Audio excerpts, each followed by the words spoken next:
So first of all, welcome back to Glasgow. Thank you, pleasure to be back. This is your largest headline here so far. We played this room once before, but I don't even remember who it was with, but I remember being here and it was pretty full and going, Glasgow's the place to be for rock. They seem like the rowdiest fans, so tonight I have a high expectation. We actually had a day off here last night, Saturday night, and I wondered why we had the day off on Saturday and it would play on the Sunday night. I would have rather played Saturday night and had the day off on Sunday. So, kind of odd, but I think that in Glasgow it doesn't matter if it's a Saturday or a Sunday night. I think it'll be a rowdy bunch no matter what. So you can collect this here because this is the ABC, so you said you play here, you play the SECC. That's the college, right? QMU was the college. QMU. That was 3 years ago. You had the SEC with Alter Bridge right. And Blackstone Cherry. And you were Blackstone Cherry about 6 months ago. Yep. That's right. Are you aiming to like a couple of years? We want to do it all. And that way we can decide which is our favorite. I was going to say, what's the favourite so far? So you like this the last time you played it? Yeah, for me, I like intimate venues. I like to be close. I like it to be, for me, rock and roll thrives in like the dark, seedy, back when people could smoke cigarettes and all that stuff. To me was like the best environment for rock.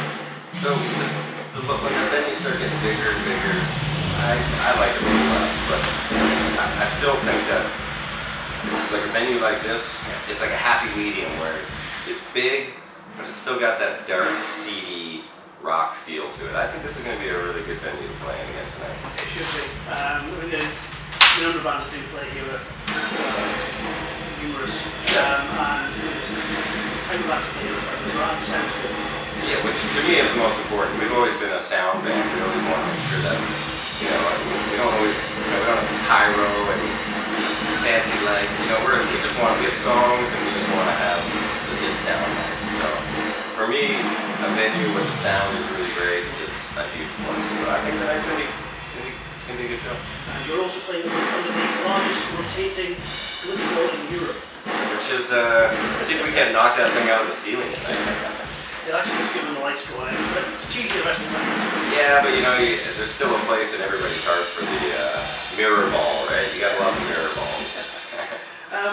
You mentioned that you went for Alter Bridge with Blackstone Cherry a few years back. Came back with Crystal Boys again last year. Yep. Was that a result of you having toured with them before, or is it like a band you knock around with now? We've been pretty close with them forever. In fact, a funny story with Blackstone is that in 2002, when we signed our record deal to Roadrunner Records, I actually got tell you how long ago it was, a MySpace message from John Fred. And he was like, hey, I really love your guys' band. We play in a band called Blackstone Cherry. And check us out. So this is before they had signed with Roadrunner. And so I went and checked out their MySpace page and listened to a bunch of their music. And I said, hey man, you guys sound great. I don't know what I can do for you. I mean, we're literally just signing a deal, but keep at it and we'll probably see you on the road sometime. And then it was like 5 years later that he walked up to me when we played our first show with them. And he goes, hey, my name's John Fred. I don't know if you remember me, but... And I'm like, I remember you. You don't even have to finish that sentence. I remember you. And so we've been in contact for really the entire life of our band. Since 2002, we're talking 13 years now, that we've actually been in touch with the Blackstone Cherry guys. So we've done so much touring with them in North America. And of course we did that Alter Bridge Blackstone Cherry with them here, and just to see the response they got at those shows was amazing. And then so, for us it was a priority to try to do these tours. But for us, we really want to play over here, but we want to play in front of some people. Yeah. And we want to build a fan base, and we want to do it the same way Blackstone Cherry did it, by coming in here and coming here and coming here and playing in front of more people. And so when the opportunity to play in front of them arose, we just jumped at it. We said, let's go do it. And if it costs us tens of thousands of dollars to go do it, who cares? Let's just go and try to build a fan base. And so it was another great opportunity for us to get put in front of a bunch of people. And that's why we did this tour. We said, we need to tell people when we're here with Blackstone that we're coming back and when we're coming back.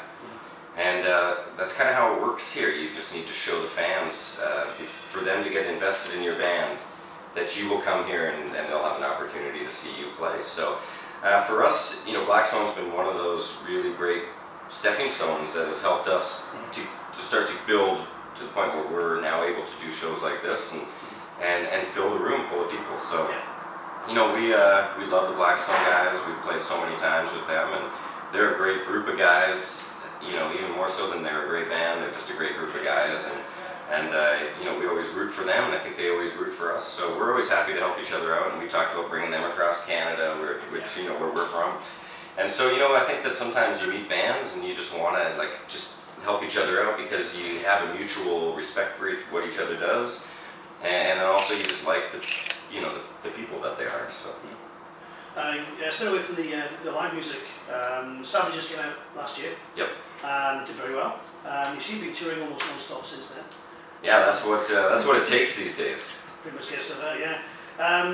Yeah, I managed to find time to record a 5-track acoustic EP, which comes out Monday, Tuesdays next week. That's right, yeah.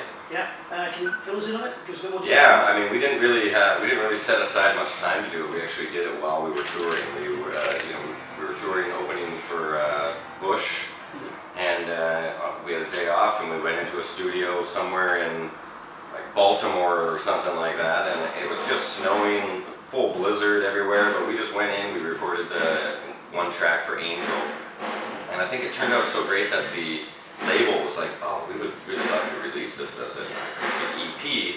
Could you record, 3 or 4 more songs so that we could do this?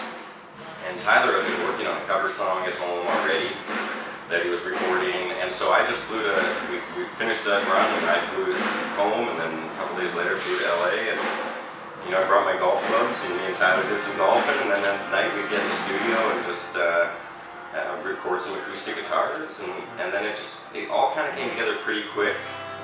And it's exciting because we've always felt like we've got this, acoustic side to our band, where we're not just like a heavy rock band, and we're not just like a mellow band, but we kind of have a diverse sound. So for us, it's kind of cool to be able to put out an acoustic EP and have people see a bit of a different side of us.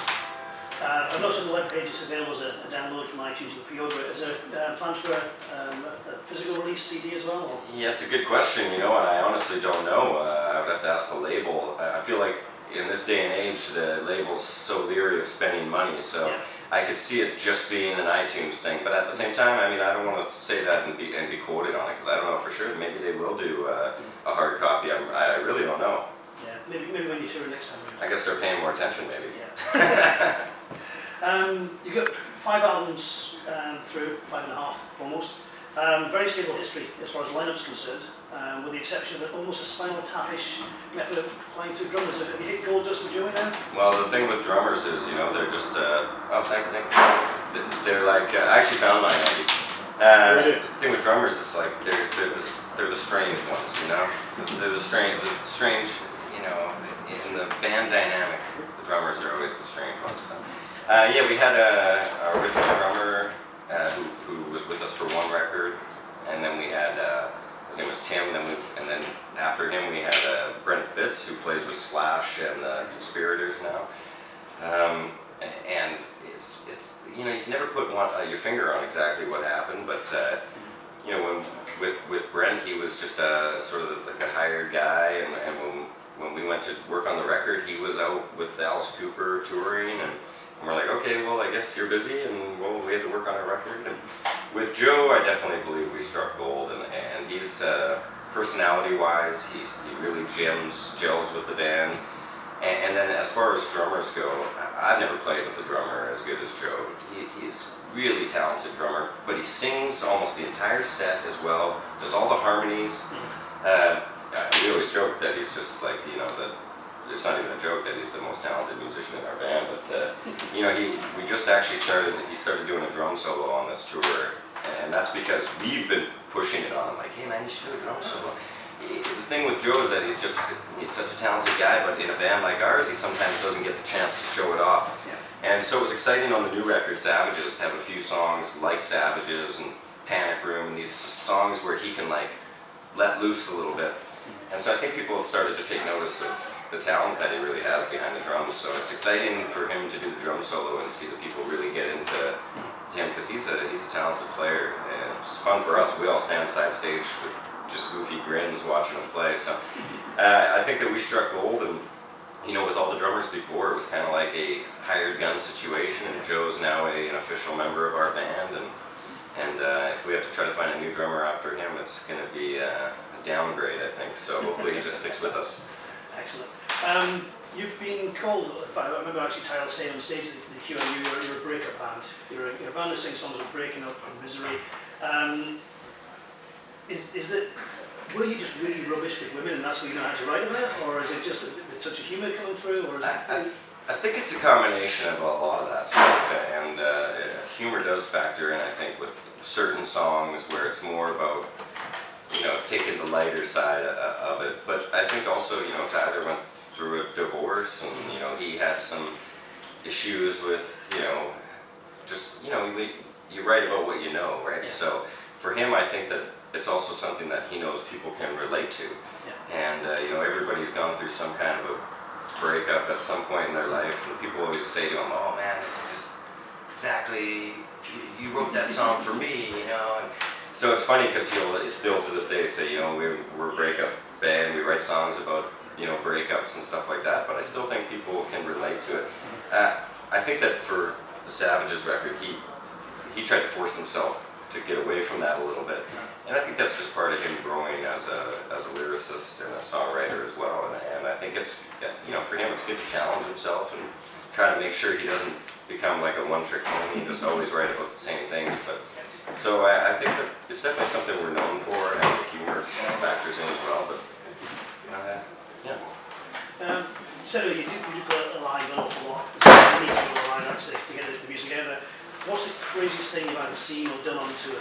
Either on stage or while touring or? This right here. Okay, doing your hair like that isn't that crazy, is it? No, it's not. Elvis was doing it a few years ago. That's right. The craziest thing on or off stage, it seems like nothing surprises me now anymore, and we play, we have a bunch of really mellow, beautiful songs too, like All or Nothing, which is just a song about just like, we're together through thick and thin, it's me and you or nothing. And we'll play that song, and I will say 50% of the time, a girl fight will break out in the crowd. We have more girl fights at our shows, I think, than any other band on earth.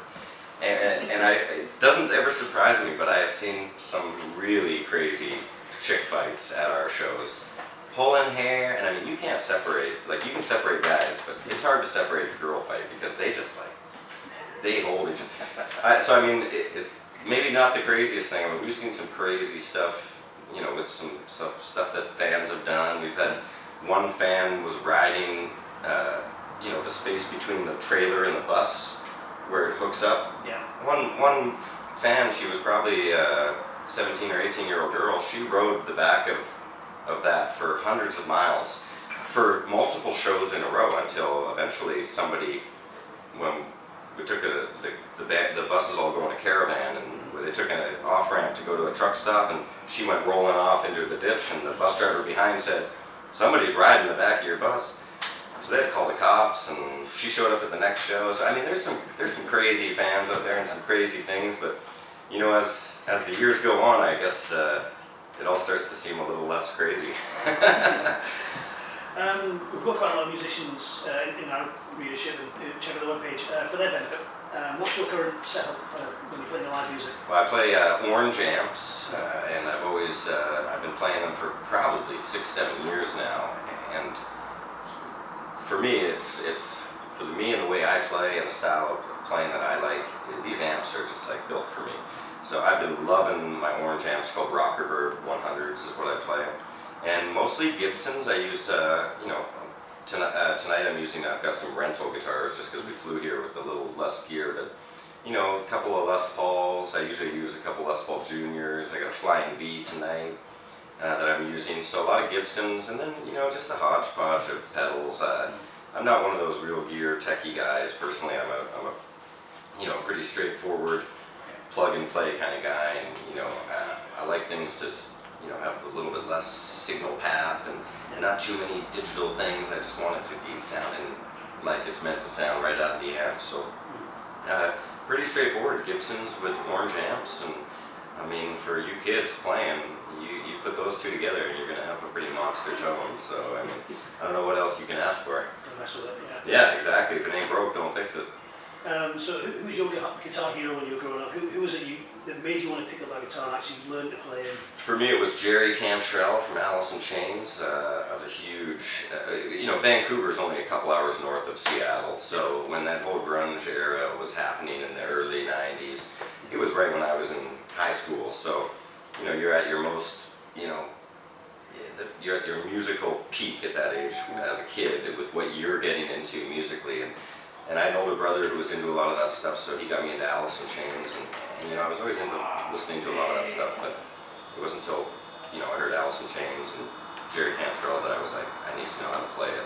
Listening to it was no longer enough. I needed to know how he was making this happen, And so that's really what it was. It was Jerry Cantrell. I loved the way, he never looked like he was like a shredder. He played super fast, but he really knew how to put emotion into his playing, and I always loved, for Alice in Chains, the amount of emotion that they could get out of the four of those guys playing together. So for me, it's Jerry Cantrell, and I think it always will be. Well, you may come back into the next question. If you could pick two bands to tour with, either to open for or to have opening for you, any two bands, who would they be? Well, I would love to do a tour with Alice in Chains, and we have played one or two festivals type shows, but for me, it would be cool to just night in and night out see Alice in Chains at the stage. That would probably be a dream for me. And second one, which I don't know if it would be a great match for us, but Faith No More is one of my favorite bands, and they're just getting back at it. And they just kicked off a North American tour actually in Vancouver, and they kicked it off April 15th, and I flew out April 14th, so I missed the show. But I've seen them before, and they're one of my faves, and that's another band where I feel like night in and night out, you could maybe see, something a little different every night. So Faith No More, that'd be a huge one for me too. They're playing in the UK in June, I think, around the festival days. They love coming out here because they get a great following out here for sure. Well, last question. As a spokesman for the band, do you have a message for Kanye West? Who's he? I actually have no idea. His name keeps coming up on the internet. Nobody likes him for some reason. You know what? I think for us, it's all kind of in good fun. But the fact is, he's just he always seems to want a dog on rock and roll. And although in North America rock and roll is suffering, here in the United Kingdom, England, Scotland, rock and roll thrives. And for us, the proof is in the pudding. You get up on stage tonight, and there's going to be a ton of rock fans going nuts. And if Kanye West thinks rock's dead, I think he's probably needs to open his eyes a little more. It's very alive and well over here. Well, with that, if I can say thanks very much, Dave. My pleasure. Thank you.